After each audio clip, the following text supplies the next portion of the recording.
Good morning.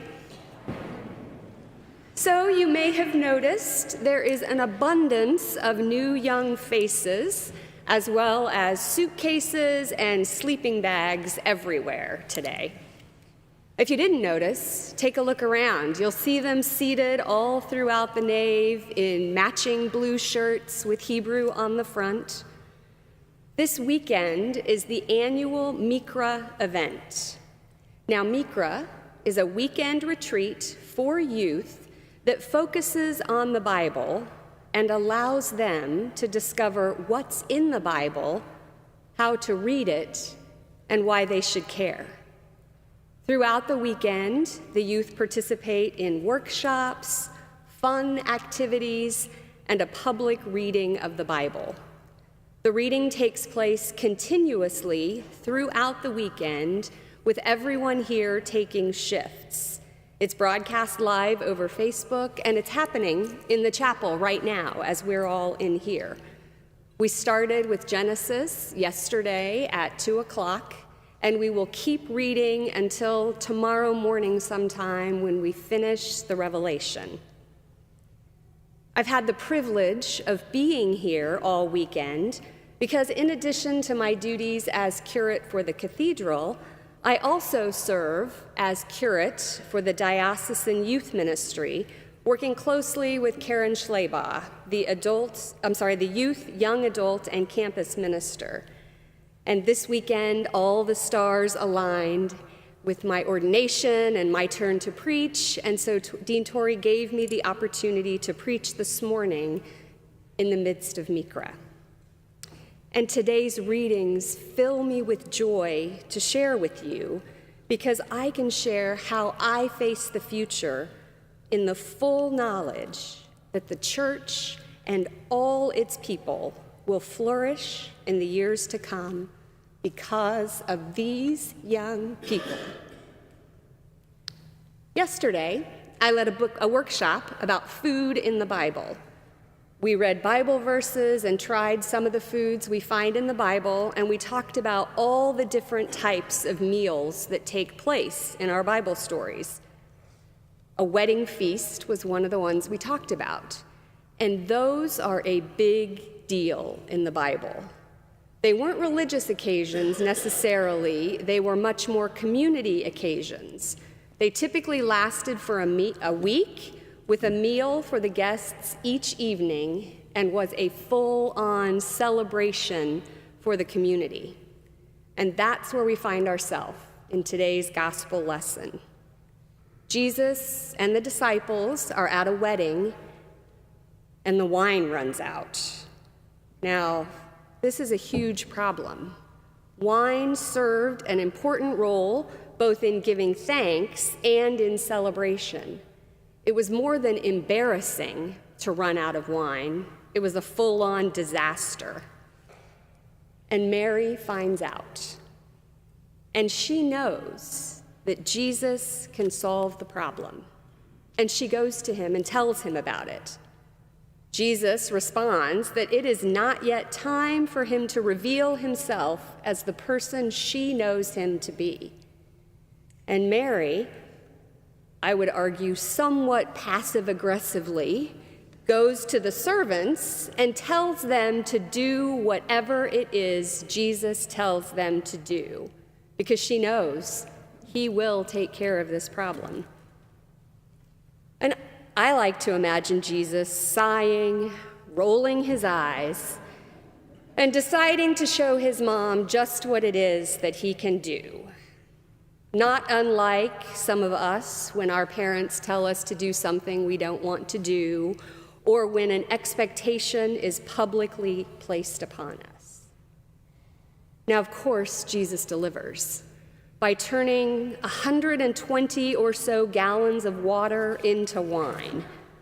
That's the equivalent of about 500 bottles of wine, give or take a few. My math conversion is not great. But about 500 bottles of wine. Mary believed in Jesus' ability to work this miracle before we have any record of him performing one. Now we know she had some heavenly assistance in believing in the things her son could do. The angel appeared to her, telling her she was blessed among women and would bear a son who would be given the throne of David. I mean, shepherds, led by a chorus of angels, showed up at the manger, and kings came with gifts. She knew something was up. But there is something about the faith a mother has for her child, isn't there? We can see possibilities before they can. We know deep in our bones that they are better people than we can ever hope to be. We teach them what we know, and then we turn them loose to show us what they can do. I do recognize that this is absolutely not true for all mothers and all parents and all children, including some of the people in this room, all of whom are or were young once. Not everyone had someone with the faith of Mary in them at home. Which is why we need events like Mikra and people like Karen and all the others who volunteer their time and energy to encourage and mentor and support all the youth of the diocese. And it's also why you, as members of this parish, are important, because you are living into your faith today, participating in corporate group worship. And when you are here in this space, you have an opportunity to serve the next generation of the church. Look around the room any Sunday and see where young people are serving here as worship leaders and acolytes, musicians and thorifers. See where they're volunteering in all of our ministries. When you go for coffee in All Saints Hall, you're going to find a table full of children and teens and young adults breaking bread or eating cookies and sharing in our lives of faith.